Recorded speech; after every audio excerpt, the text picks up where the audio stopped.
రాగణి, మీరు ఇక్కడ? సారీ గణి, మీ అబ్బాయి గురించి తెలిసింది. ఆ రోజు నెల్లూరు హెల్త్ క్యాంపులో ఉన్నాను. పర్లేదు సార్. మీరేంటి ఇక్కడ? ఆశ్చర్యంగా ఉందా? పదా చెప్తా. అందరికీ వచ్చిన డౌటే నీకు కూడా వచ్చిందా గణి? మరణము మార్పు సడన్ గానే జరిగిపోతాయి. అందుకు ఒక క్షణం చాలు. అలాంటి క్షణాన్ని నేను చూశాను. నేను ఒక రోజు ఢిల్లీ నుంచి హైదరాబాద్ ఫ్లైట్ లో వస్తున్నాను. ఫ్లైట్ ఇంజన్ లో ప్రాబ్లం ఉన్నారు. క్రాష్ ల్యాండింగ్ అవుతుందని అనౌన్స్ చేశారు. ఫ్లైట్ చాలా స్పీడ్ గా కిందకు కూలిపోవడం మొదలుపెట్టింది. లోపలందరూ అరుపులు, ఏడుపులు. అది కూలిపోతున్నంతసేపు సావుని చాలా దగ్గరగా చూశాను. ఆ క్షణాల్లో గడిచిన నా జీవితం అంతా నా కళ్ల ముందు కట్టినట్టు కనబడింది. అప్పటి వరకు నేను చేసిన అన్యాయాలు, అక్రమాలు, తప్పులు మాత్రమే కనిపించాయి. అదేంటో ఒక్క మంచి పని కూడా కనబడలేదు. భయం వేసింది. ఆ భయం మరణ భయం కంటే భయంకరంగా కనిపించింది. ప్రాణాలు గుప్పెట్లో పెట్టుకుని చావుకి దగ్గరవుతున్న క్షణాల్లో దేవుడా ఒక్క ఛాన్స్ అని అడిగాను. అంతే. కూలిపోతున్న ఫ్లైటు ఒక్కసారిగా గాలిలో తేలింది. ప్రాణాలతో దిగో ఇలా బయటపడ్డాను. దేవుడు అవకాశం ఇచ్చాడు కదా, దాన్ని ఉపయోగించుకోవాలిగా. నేనెన్ని మంచి పనులు చేస్తే ఇంతకు ముందు నేను చేసిన తప్పులన్నీ చెరిగిపోతాయి చెప్పు. అందుకే జాబ్కి లాంగ్ లీవ్ పెట్టి అవినీతితో నేను ప్రజల దగ్గర సంపాదించిన డబ్బులు ప్రజలకే చెందాలని ఇలా హెల్త్ క్యాంపుల ద్వారా ఖర్చు పెడుతున్నాను. ఈ కొద్ది నెలల్లో గణి ఒక విషయం తెలుసుకున్నాను. చచ్చా, అనుక్షణం భయపడుతూ సంపాదించడమే కాదు, దాన్ని అనుభవించడానికి కూడా భయపడే డబ్బు నాది అనే ఆ పిచ్చానందం కన్నా, బినామీ పేర్లతో ఉన్న ఆస్తుల కాగితాలను చూస్తూ ఇది నాది అనే అబద్ధపు ఆనందం కన్నా,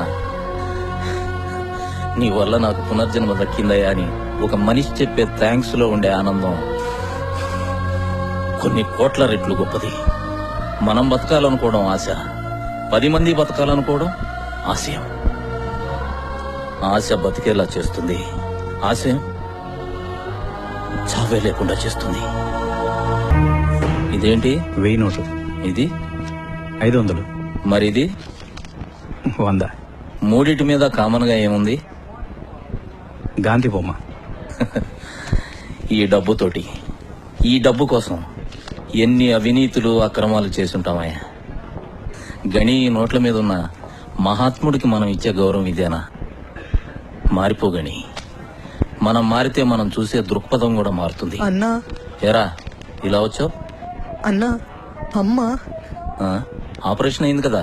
అమ్మ కళ్ళు తెరిచిందన్నా. మరి ఇక్కడికి ఎందుకు వచ్చావు? అక్కడే ఉండాలిగా. అన్నా, అమ్మ బతికిందన్నా.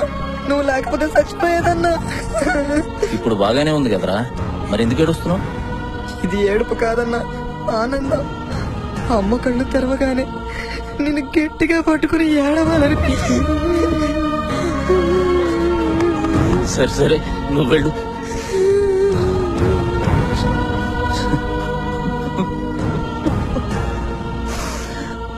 మంచి చేయటం కొత్త కదా గణపతి. ఇంత ప్రేమను ఒకేసారి చూస్తే ఏడుపు వస్తుంది. ప్రేమను తట్టుకోవడం కూడా చాలా కష్టం, ఇంకా అలవాటు కాలేదు. గణపతి, ప్రతి మనిషి మారడానికి దేవుడు ఒక అవకాశం ఇస్తాడు. ఆ రోజు నా కూతురు మా పొట్ట నింపడం కోసం జనం పొట్టగొట్టే కర్మే నీకున్నప్పుడు నన్ను ఎందుకు కన్నావురా అని చాచి పెట్టి అడిగిన ఆ క్షణమే దేవుడు నేను మారడానికి నాకు ఇచ్చిన అవకాశమేమో. కానీ నేను మారలేదు. మళ్లీ ఫ్లైట్ రూపంలో ఇంకొక అవకాశం ఇచ్చాడు. అప్పుడు గుర్తించాను, నీకు కూడా దేవుడు అవకాశం ఇచ్చే ఉంటాడు. నువ్వు గుర్తించకపోవచ్చు. గణి, మనం మారడానికి అవకాశం రావడం ముఖ్యం కాదు, దాన్ని గుర్తించడం ముఖ్యం. జీవితం అంటే ప్రాణం ఉండగా బ్రతికేది కాదు, ప్రాణం పోయిన తర్వాత కూడా బ్రతకగలిగేది. మనిషి మారడానికి అవకాశం రావడం ముఖ్యం కాదు, ఆ అవకాశాన్ని గుర్తించడం ముఖ్యం.